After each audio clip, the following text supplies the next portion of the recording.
Assalamualaikum warahmatullahi wabarakatuh. Sahabat DRV, perkenalkan saya Dr. Agus Rahmadi sebagai peneliti bekam. Dan insya Allah hari ini saya akan coba terangkan bagaimana bekam ditinjau dari sisi medis.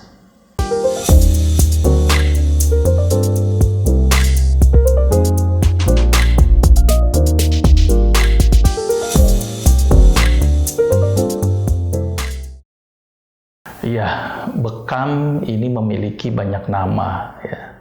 Ada yang orang nyebutnya cantuk. Ini kalau orang Jawa bilangnya cantuk. Ya. Kalau orang Inggris namanya cupping. Ya. Ada yang bilang blood cupping. Kalau orang Arab bilangnya hijamah. Ya. Tapi intinya adalah suatu mekanisme mengeluarkan darah melalui perlukaan di daerah kulit. Jadi ada konsep pengekopan, kemudian penusukan atau pentorehan, kemudian pengekopan kembali. Kita nyebutnya namanya CPC, cupping, puncturing, dan cupping.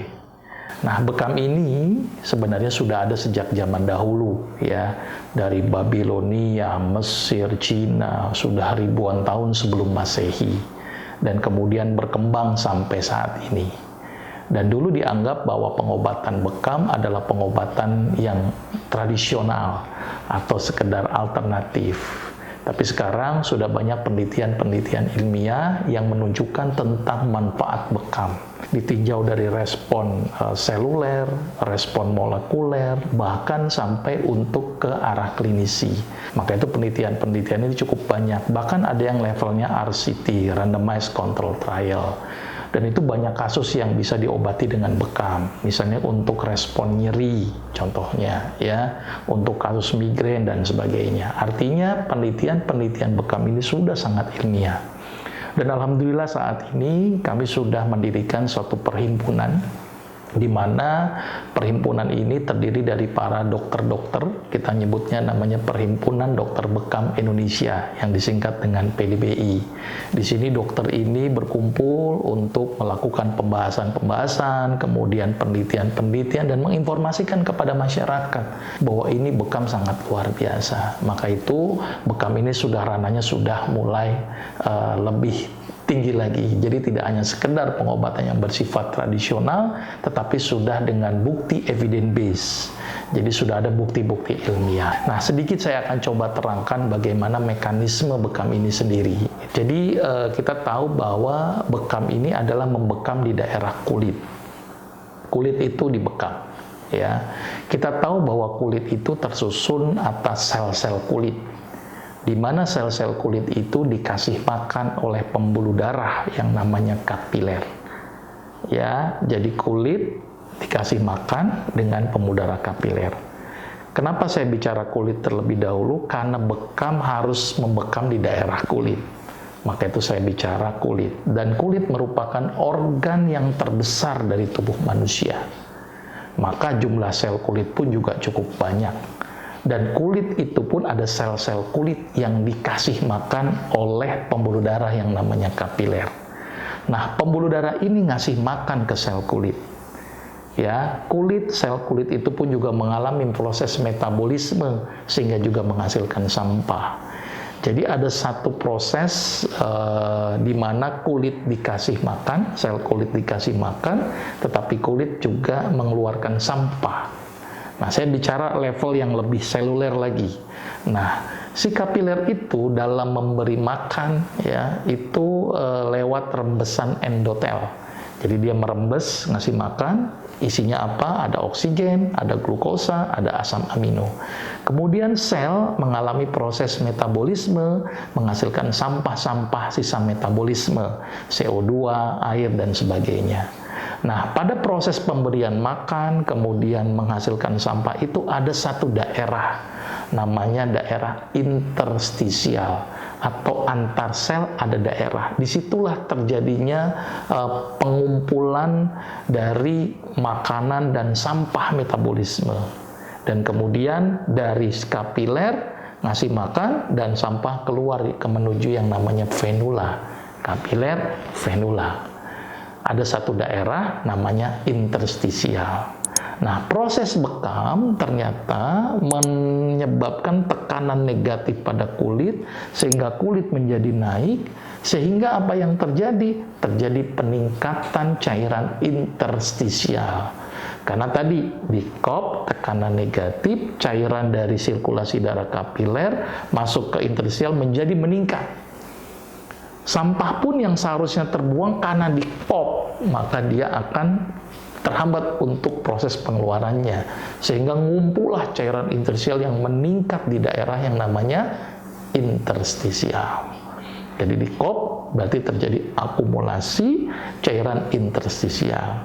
Kemudian setelah di kop dalam jangka waktu beberapa menit gitu ya, atau sampai kondisi sudah hiperemis, kopnya dilepas, kemudian dilakukan penusukan atau penyayatan. Ditusuk, maka keluarlah tadi cairan interstisial. Jadi mayoritas yang keluar pada saat bekam itu adalah cairan interstisial. Walaupun ada juga dinding pembuluh darah yang robek. Ada yang robek, maka juga sebagian sel darah pun ada yang keluar, tapi itu sebagian kecil. Atau sel darah merah mengalami lisis sehingga menimbulkan warna merah. Setelah ditusuk atau ditoreh kemudian dikop lagi, maka cairan keluar tuh dalam jumlah yang banyak. Maka itu bekam adalah proses pengeluaran cairan interstisial, di mana di situ berisi makanan, di situ juga berisi sampah-sampah metabolisme, di situ juga berisi radikal-radikal bebas. Maka itu bekam ini sangat luar biasa untuk mengeluarkan tadi sisa-sisa sampah metabolisme. Maka itu bekam ini bisa bermanfaat untuk beberapa aspek penyakit. Ada sesuatu yang unik dari bekam ini. Bekam tidak hanya mengeluarkan yang hidrofilik, tetapi juga lipofilik. Berbeda dengan ginjal. Ginjal hanya yang hidrofilik saja yang difiltrasi atau disaring. Tetapi bekam, filtrasi melalui dinding endotelnya tidak hanya yang hidrofilik, tetapi yang juga lipofilik atau larut dalam lemak. Maka itu kenapa bekam bagus untuk menurunkan kolesterol. Bekam sangat bagus untuk menurunkan tensi, karena tadi cairan interstisial banyak yang keluar.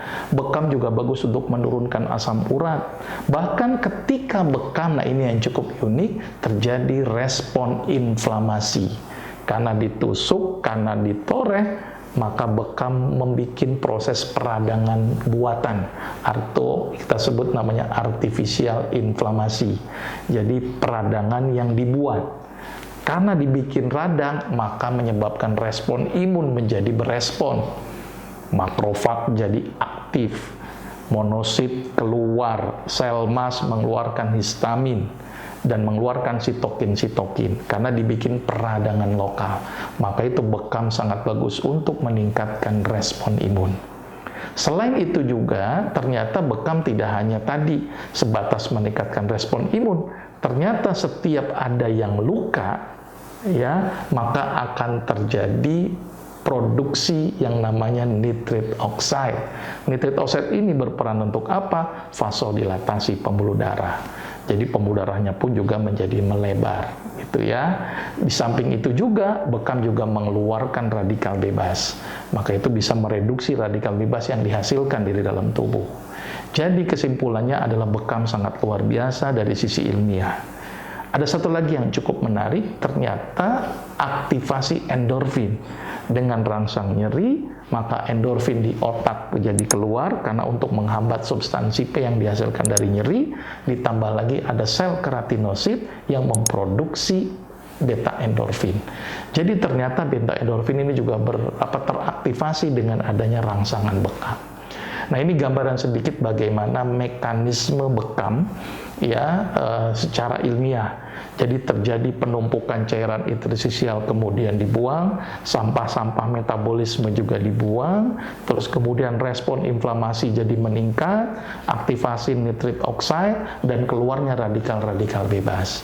Kesimpulannya adalah bekam sangat bermanfaat, dan bekam ini ditinjau dari sisi evidence base sudah cukup banyak. Mudah-mudahan ini bisa bermanfaat untuk masyarakat untuk menjalankan bekam ini. Yang pertama adalah beberapa pasien yang memiliki gangguan di daerah kulit. Itu dilarang untuk di daerah bekam, di daerah situ. Ada orang kan sering kesemutan di daerah kaki, dan itu ternyata neuropati, kemudian dibekam, hati-hati.